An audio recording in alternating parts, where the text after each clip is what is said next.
Bismillah, Assalamualaikum warahmatullahi wabarakatuh.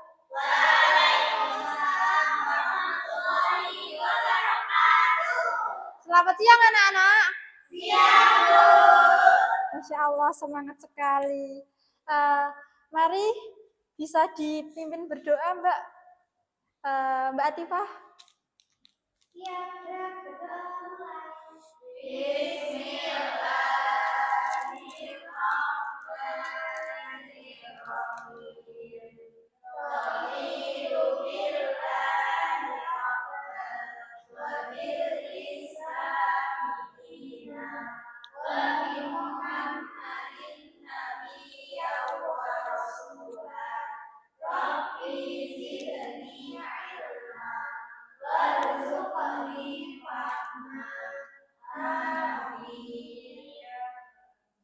Amin, alhamdulillah.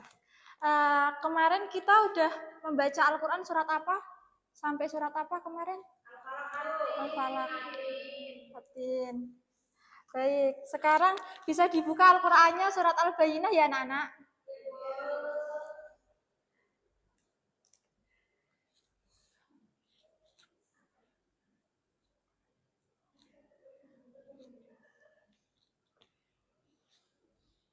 Sudah?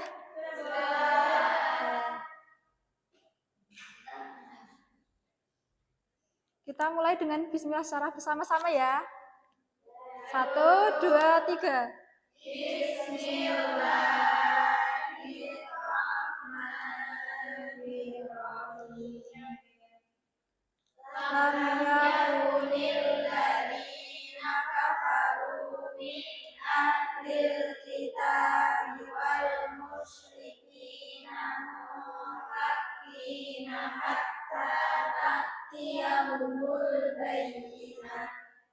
Rasulun minallahi yatlu suhufan mutahharah fiha kutubun qayyimah wa ma tafarraqal ladzina utul kitaba illa min ba'di ma ja'ahumul bayyinah wa ma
Allahumma harna bil Quran.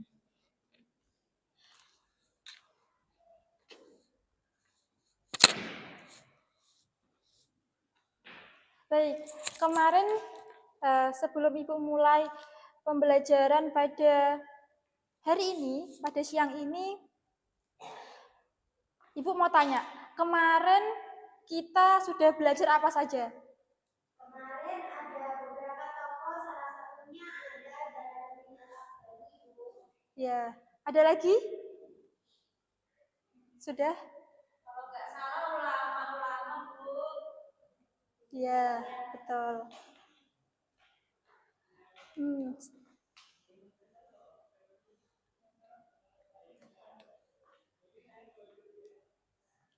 Nah, tujuan pembelajaran pada hari ini yaitu peserta didik dapat mengetahui biografi, pemikiran tokoh peradaban Islam pada masa modern, yakni Muhammad Ali Pasha.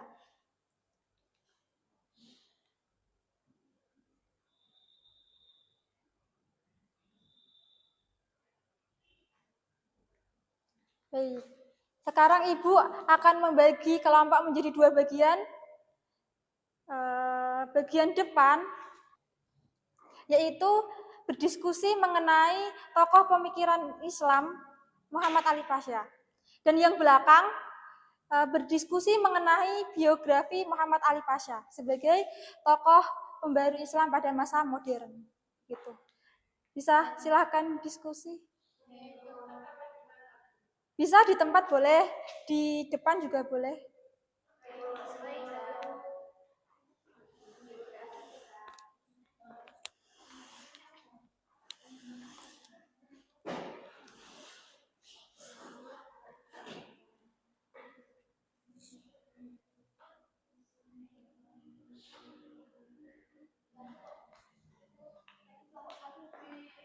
Tentang biografi pemikiran tokoh. Kita biografinya aja kan, Bu? Iya, betul sekali Mbak Tifa.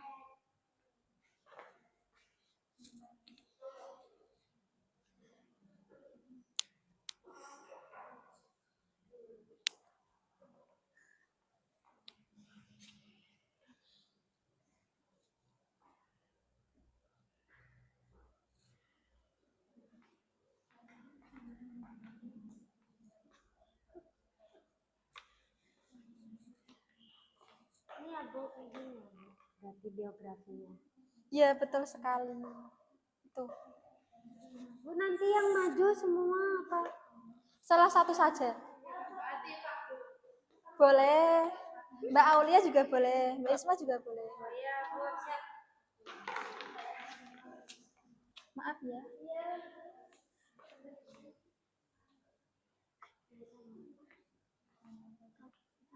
Sudah.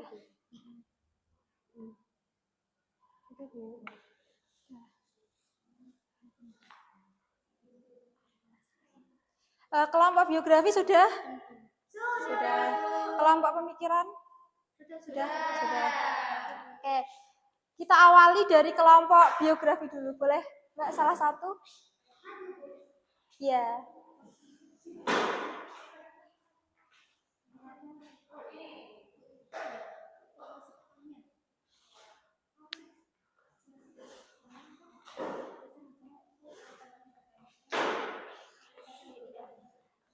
Baik, bismillahirrahmanirrahim. Tanpa salam, di sini saya mewakili kelompok 2 akan mempresentasikan hasil diskusi kami mengenai biografi Muhammad Ali Pasha.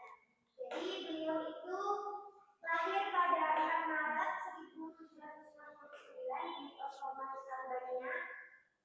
Habis itu orang tua beliau bernama Ibrahim Akbar dan Zainab Akbar.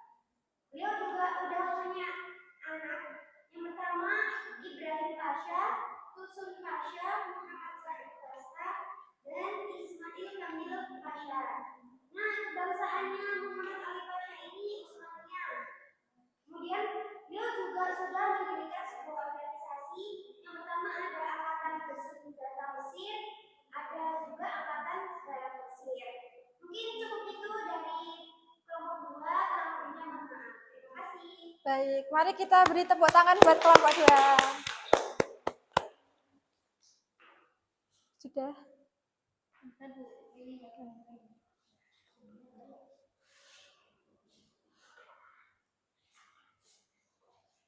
Oke teman-teman, tanpa salam ya langsung aja. Jadi di sini saya akan menyampaikan hasil kelompok 1, yaitu tentang pemikiran Muhammad Ali Pasha. Yang pertama itu ada militerisme dan kedaulatan. Jadi membangun militer modern budaya Eropa untuk mempertahankan kekuasaan dan mencapai kemerdekaan Mesir dari Uthmaniyah. Yang kedua itu ada modernisasi pendidikan, yaitu menambah pendidikan tinggi kemajuan, mendirikan sekolah-sekolah baru seperti militer, teknik, penerjemahan,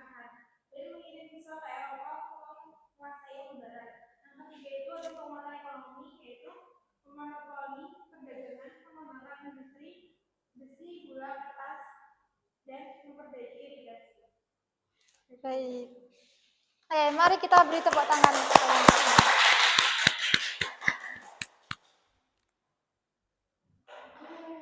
Jadi itu tadi ya, biografi singkatnya Muhammad Ali Pasha itu biasa dikenal dengan nama Pasha atau Muhammad Ali.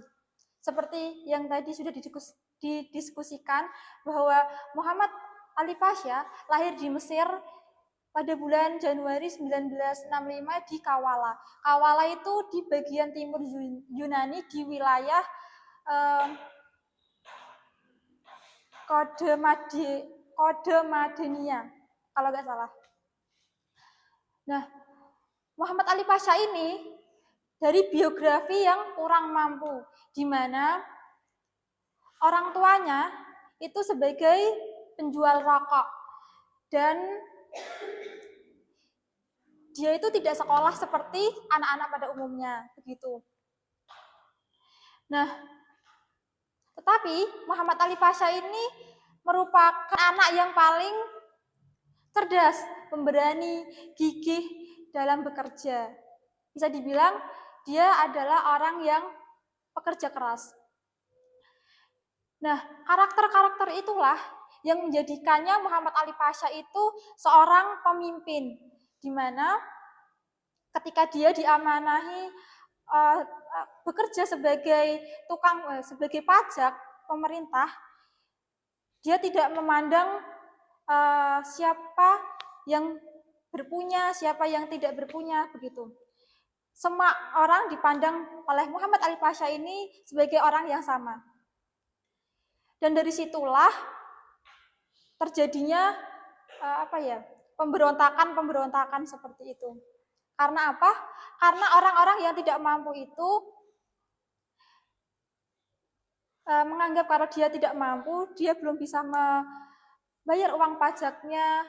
Kemudian salah satu jasanya, ia berhasil membebaskan Mesir dari kekuasaan Napoleon dari Prancis. Sehingga Sultan Turki merestui Muhammad Ali Pasha menjadi wali Mesir. Boleh dibacakan Mbak Naura?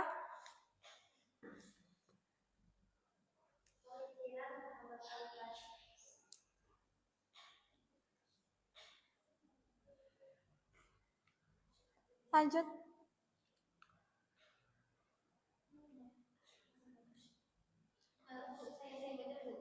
Boleh. Pemikiran Muhammad Ali Pasha yang pertama adalah pengiriman pelajar Mesir untuk belajar ke Prancis, Italia, Inggris, dan Australia sebanyak 311 antara tahun 1813 sampai 1849. Ini ya, salah satu pemikirannya yaitu mengirim pelajar Mesir untuk belajar ke Perancis atau Italia.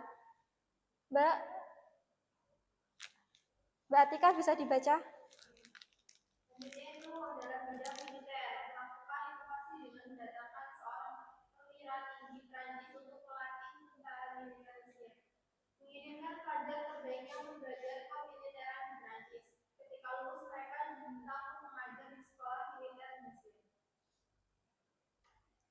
Lanjut. Yang selanjutnya yaitu dalam bidang ekonomi dan pertanian, yaitu melakukan beberapa inovasi diantaranya memperbaiki irigasi lama dan memperbaiki irigasi baru, menanam kapas, mendatangkan ahli dari Eropa, dan membuka sekolah pertanian.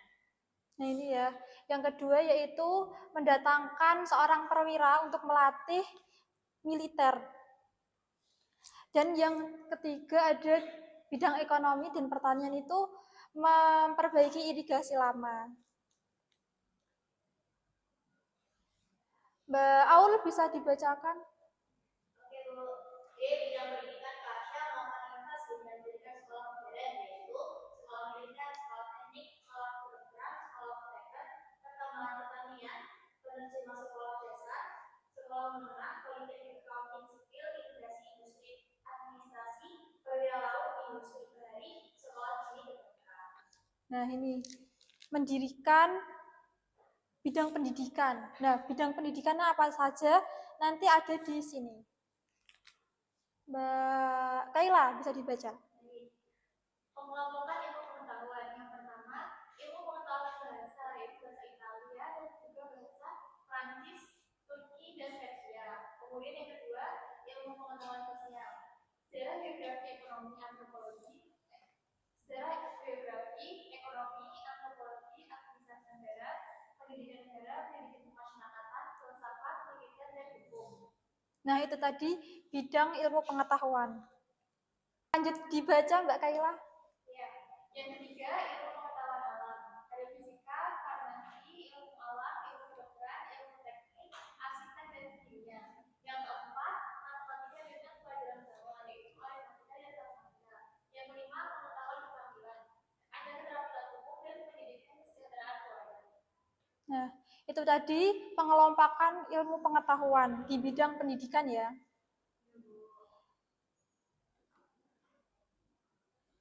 Sebelum kesimpulan, ada yang perlu ditanyakan atau itu? Paham? Baik.